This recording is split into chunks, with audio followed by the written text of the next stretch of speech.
आज बात करते हैं उस सिस्टम की जो उन जिद्दी परेशान करने वाली समस्याओं को हमेशा के लिए हल करने के लिए बना है। इसे एक जासूस की गाइड की तरह समझिए, जो हमें किसी भी बिजनेस मिस्ट्री की जड़ तक ले जाती है। ये बात हम सबने महसूस की है ना? कि कुछ समस्याएं होती हैं जो बार बार लौट कर आती हैं। ये वाकई में बहुत फ्रस्ट्रेटिंग हो सकता है, लेकिन आज हम जानेंगे कि इसे जड़ से कैसे खत्म किया जाए। तो हमारा सफर कैसा रहेगा? हम एक अनसुलझी पहेली से शुरू करेंगे, फिर 8D सिस्टम को समझेंगे और फिर स्टेप बाय स्टेप देखेंगे कि किसी भी केस को कामयाबी से कैसे हल किया जाता है। तो सबसे पहली बात, ये अनसुलझी समस्या है क्या? ये वो स्थिति है जब हम एक ही लक्षण से बार बार जूझते हैं, लेकिन उसका असली कारण हमारी पकड़ में ही नहीं आता। और यही बात समझने वाली है। ये सिर्फ एक प्रॉब्लम नहीं है, ये एक मिस्ट्री है, एक केस है जिसे सॉल्व करना है। और हर अच्छे जासूस की तरह हमें एक सॉलिड गेम प्लान चाहिए। और यहीं पर एंट्री होती है 8D सिस्टम की। इसे हमारी इन्वेस्टिगेशन हैंडबुक समझिए, वो ढांचा जिसका इस्तेमाल हमारी जासूसों की टीम करेगी। तो आखिर ये 8D सिस्टम है क्या? देखिए, ये प्रॉब्लम सॉल्विंग का एक बहुत ही डिसिप्लिन्ड, एक बहुत ही स्ट्रक्चर्ड तरीका है। इसके 3 मेन पिलर्स हैं। ये टीम बेस्ड है, ये अनुशासित है और इसका पूरा फोकस रोकथाम पर है। तो चलिए एक नजर डालते हैं इसके पूरे 8 स्टेप्स पर। टीम बनाने से लेकर एक परमानेंट सॉल्यूशन खोजने तक, ये अपने आप में एक कंप्लीट अप्रोच है। अच्छा, तो ये सारे स्टेप्स असल में काम कैसे करते हैं? आप इसे एक इन्वेस्टिगेशन की टाइमलाइन की तरह सोच सकते हैं।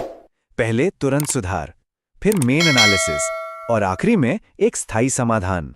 तो सबसे पहले आता है फर्स्ट रिस्पॉन्स। इसे ऐसे समझिए जैसे किसी क्राइम सीन को सिक्योर किया जा रहा हो। पहला काम है नुकसान को और फैलने से रोकना। और एक बात, ये सब शुरू होता है एक टीम से।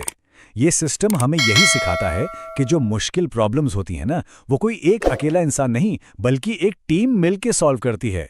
तो शुरू के 4 कदम क्या हैं?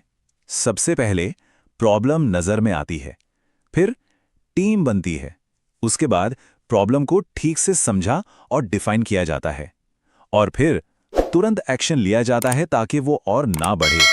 और हाँ, एक और जरूरी बात, मान लीजिए कोई रास्ता काम नहीं कर रहा, तो कोई दिक्कत नहीं, ये कोई सीधी सपाट सड़क नहीं है। अगर कोई सुराग काम ना आए तो हम हमेशा एक कदम पीछे जाके फिर से कोशिश कर सकते हैं। चलिए अब आते हैं इन्वेस्टिगेशन के सबसे जरूरी हिस्से पर, यानी असली जड़ की खोज। यहीं पर असली जासूसी का काम शुरू होता है। और यहीं पर सबसे बड़ा सवाल खड़ा होता है। जो कारण हमें लग रहा है, क्या वो वाकई में मूल कारण है? मतलब, क्या हम सिर्फ ऊपर ऊपर से प्रॉब्लम को ठीक कर रहे हैं, या हम सच में उसकी जड़ तक पहुंच रहे हैं? ये छोटा सा उदाहरण देखिए, सब कुछ साफ हो जाएगा। फर्श पर पानी, ये एक लक्षण है। आप पोछा लगा सकते हैं, लेकिन पानी फिर आ जाएगा। असली जड़ क्या है? लीक होता हुआ पाइप। जब तक आप पाइप ठीक नहीं करेंगे, प्रॉब्लम वहीं की वहीं रहेगी। तो ये करते कैसे हैं? यहीं पर आता है स्टेप D4, जो सीधा रूट कॉज एनालिसिस टूल से जुड़ा है।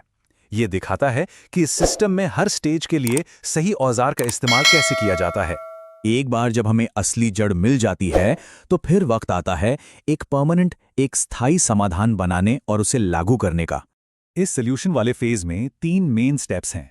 सही एक्शन चुनें और उसे वेरीफाई करें, फिर उसे स्थायी रूप से लागू करें, और आखिर में ये पक्का करें कि ये प्रॉब्लम दोबारा कभी ना आए। और जानते हैं, यही D7 स्टेप की सबसे खास बात है। ये सिर्फ प्रॉब्लम को ठीक करने के बारे में नहीं है, बल्कि ये पक्का करने के बारे में है कि भविष्य में ऐसी कोई प्रॉब्लम खड़ी ही ना हो। और आखिर में हम सिर्फ टेक्निकल फिक्स पर ही नहीं, बल्कि इस पूरी प्रक्रिया को खत्म करने के मानवीय पहलू पर भी ध्यान देते हैं। तो असली गोल क्या है? प्रॉब्लम को 80% सॉल्व करना नहीं, असली लक्ष्य है 100% रोकथाम, ताकि ये समस्या दोबारा कभी सिर ही न उठा पाए। और आखिर में आता है शायद सबसे जरूरी कदम, अपनी टीम को बधाई देना। ये इस पूरी टेक्निकल प्रोसेस को एक ह्यूमन टच देता है और टीम वर्क की अहमियत को दिखाता है।